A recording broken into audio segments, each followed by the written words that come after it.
Indian army, navy और air force के salute करने के तरीके का अलग अलग होने का राज क्या है? और टोक्यो ओलंपिक्स में एथलीट्स को 1,50,000 से भी ज्यादा कॉन्डोम्स दिए जाएंगे, लेकिन ऐसा क्यों भाई? और मूवी स्टार्ट होने पर इनका मतलब क्या होता है? आज ऐसे ही कुछ सवालों के जवाब जानने को मिलेंगे, जिसे देखकर आप एक ही चीज कहेंगे, वाव। नंबर 1, टोक्यो 2020 ओलंपिक अभी सुर्खियों में चल रहा है, लेकिन आपको ये जानकर हैरानी होगी कि टोक्यो ओलंपिक के ऑर्गेनाइजर इस बार एथलीट्स को कुल 1,50,000 कॉन्डोम्स बांटने वाले हैं। टोक्यो ओलंपिक ऑर्गेनाइजर ने एथलीट्स को ये बोला है कि इनका इस्तेमाल आप ओलंपिक विलेज में न करें, बल्कि इसे अपने साथ अपने देश ले जाएं। जब भी ओलंपिक गेम्स होते हैं तो एथलीट्स को कॉन्डोम इसलिए दिए जाते हैं ताकि पूरे वर्ल्ड में लोगों को कॉन्डोम के यूज के लिए अवेयर किया जा सके। तो अगर ये कदम आपको सही लगा तो वीडियो पे एक लाइक कर दीजिए। नंबर 2, इंडियन आर्मी, नेवी और इंडियन एयरफोर्स, इन तीनों के सैल्यूट अलग अलग होते हैं, लेकिन ऐसा क्यों? इंडियन आर्मी जब सैल्यूट करते हैं तो वो अपने हाथ की हथेली को पूरी खुली रखती है और सामने वाले आदमी को उनकी पूरी हथेली बिल्कुल साफ साफ दिखाई देती है। साथ ही साथ उनकी बीच वाली उंगली उनकी टोपी को या आईब्रो को लगभग टच करती है। असल में इंडियन आर्मी ऐसे सैल्यूट इसलिए करती है ताकि वो सामने वाले के मन में ये भरोसा जगा पाए कि उनके हाथों में कोई हथियार नहीं है और वो उनको किसी भी तरह नुकसान नहीं पहुंचाना चाहते।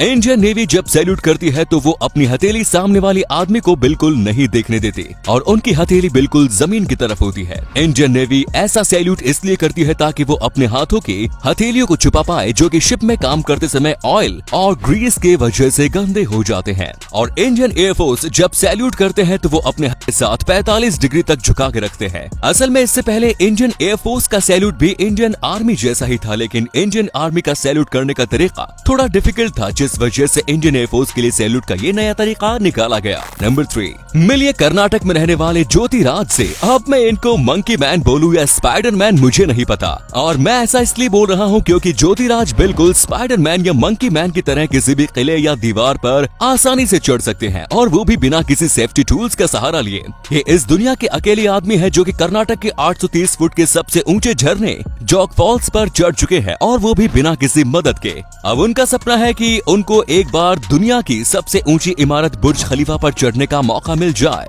तो दोस्तों, आप इनको क्या नाम देना चाहेंगे? मंकी मैन ऑफ इंडिया या फिर स्पाइडर मैन ऑफ इंडिया?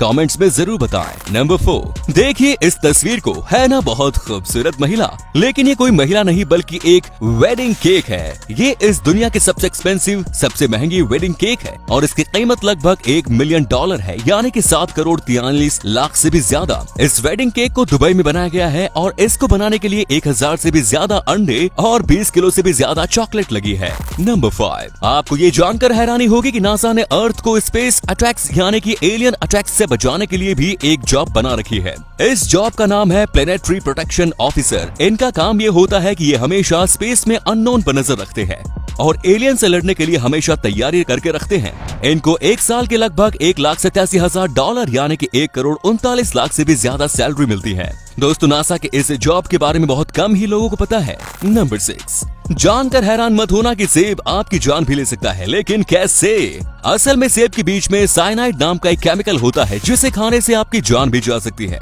अगर आप सेब के लगभग 200 बीज खा लेते हैं तो आपको बॉडी में इतना साइनाइड जमा हो जाएगा कि सिर्फ 1 मिनट के अंदर आपकी मौत हो जाएगी। तो आज के बाद कभी गलती से भी सेब के बीज को मत खाना दोस्तों। नंबर 7, देखिए इस दुनिया के सबसे पहले ट्रांसपेरेंट कार को। अमेजिंग है ना? लेटेस्ट कार न्यूज के मुताबिक जर्मनी की ZF नाम के एक कंपनी ने इस कार को बनाया है। अब आप लोग इस धोखे में मत रहना कि आप एक पत्थर इस कार पे फेंक कर मारोगे और ये कार टूट जाएगी, क्योंकि असल में ये कार बाकी किसी नॉर्मल कार से कई ज्यादा मजबूत है। और मैं ऐसा इसलिए बोल रहा हूँ क्योंकि इस कार को बनाने के लिए बहुत ही ज्यादा हाई डेंसिटी वाले ग्लास का यूज किया गया है, जिसकी मजबूती किसी नॉर्मल स्टील से ज्यादा है। नंबर 8, अगर आप 5 महासागरों के नाम सुनकर बोर हो गए हैं तो आपके लिए ये गर्मा गर्म फैक्ट। अफ्रीका महाद्वीप इथोपियन रेगिस्तान में पड़े एक 60 किलोमीटर लंबे दरार से धीरे धीरे टूटते जा रहा है, जिससे कि वैज्ञानिकों ने ये अनुमान लगा लिया कि अगले 5 से 10 मिलियन सालों में अफ्रीका महाद्वीप के टूटने की वजह से दुनिया के 6ठे महासागर का निर्माण होगा। अभी आप अफ्रीका महाद्वीप में आ रही दरार सामने देख सकते हैं।